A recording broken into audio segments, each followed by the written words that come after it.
Alright guys, finally it's the first Q&A of this channel. Yes, I did run out of content ideas, that's exactly why I'm doing this. So without any further delay, let us get started with the first question. How to make a split according to your own needs? Okay, so I've actually made a video on this topic. So just keep these three things in mind. Number one is that split should be such that it should keep you consistent. It should be such that you can follow it for the next 2 years straight. So just because a 6-day split will give you more gains than a 4-day split doesn't mean that you should make a 6-day split. If you only can go to the gym 4 days a week, then it just doesn't make sense. You need to keep going to the gym consistently in order to make more gains. So that's the first point. Make sure that the split will keep you consistent. The other thing that I would like to mention is that the split should train each of your muscle at least 2 times per week. That just maximizes the volume for every single muscle and give you maximum gains because your muscles recover every 48 hours. So it doesn't really make sense in waiting for one entire week to re-stimulate them again. So make sure your split trains every single muscle of your body at least 2 times per week. And the third thing is that make sure your split is structured such that it doesn't really train 2 big muscle groups on one single day. I won't really recommend a split that trains your chest and back together 2 times a week.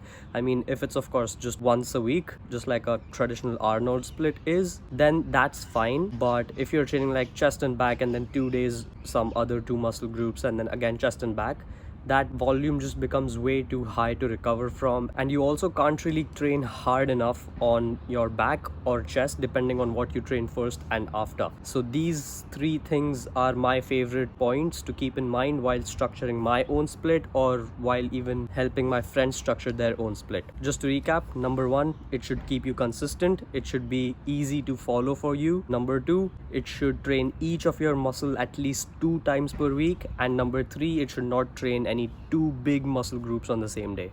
Question 2. How do you build the discipline that makes you work out every day without fail? For me, it's honestly just hunger. I was never ever satisfied with the way I looked into the mirror. I was always disgusted by my small belly and lack of muscle mass. That just provided me with the fuel you need to have that hunger and make that discipline and be mad enough to literally measure every single ounce and gram of food you have every single day for 4 years straight.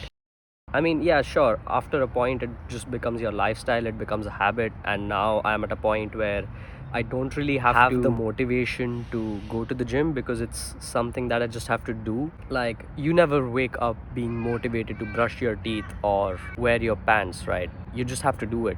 But if you don't do it, you're gonna feel disgusting and very weird all throughout the day. But yes, the initial discipline, if you really want to build that, you just need the hunger. If you find yourself slacking off and missing the gym when you're not supposed to, that just translates that you don't want it as bad as I do. So that's just it. Okay, question number 3. What's the most challenging part of what I do? Leg days. From a training perspective, it's 100% going to be leg days. I hate training legs. I don't like training legs ever, but I still have to do what I have to do. So yeah. And if you're referring to my YouTube channel, then from that perspective, probably video editing, because I hate video editing. I'm not good at it. I don't want to do video editing, but I still have to do it because none of you will stick to the end of the video if I don't. All of y'all just click off the video in the first 30 seconds if you don't see something flashy. That's why I still have to do it. But once I monetize my channel, the first thing I'm gonna do is hire a goddamn video editor, man. I hate video editing so much. Okay, question number 4. How did I come into bodybuilding and how many years have I been training since? So actually, first, I didn't really want to get as jacked as I am.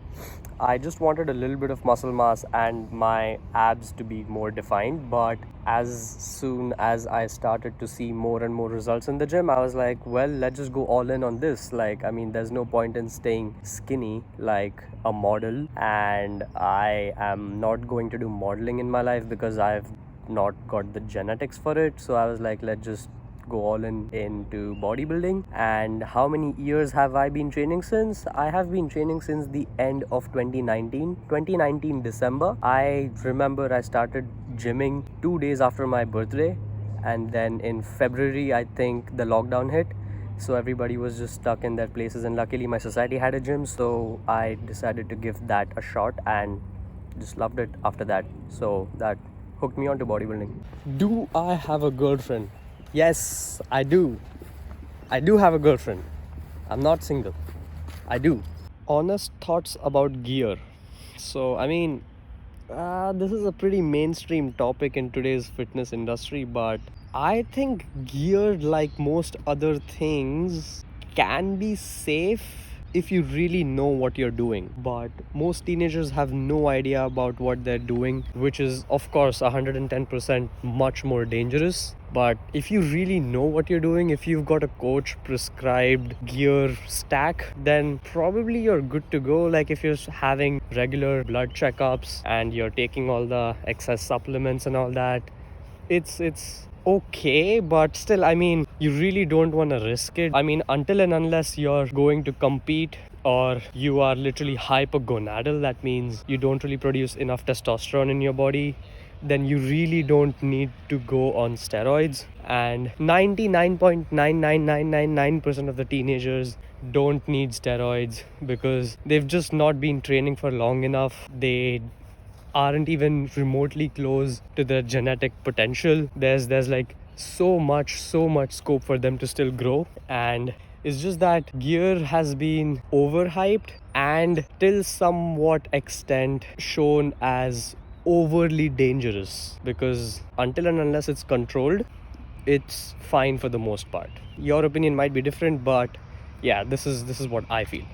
On the days where I don't feel like getting up, what do I do? If feeling tired comes in my way of getting things done, I always remember that I have made a promise to myself that I am always going to stick to my word, because I do what I say. I don't disrespect myself like that. I don't lie to myself, because if you don't respect yourself, you can't expect respect from others. So I just feel if you want anything in life, you first need to start by respecting yourself. Then and only then other people are going to respect you, and you will only start respecting yourself when you stop lying to yourself, and you will only stop lying to yourself when you actually do the things you say you're gonna do. So yes, so these were the questions for this video. Subscribe and share and like. Of course, that pushes the algorithm if you found this video helpful and valuable, because we had a good conversation.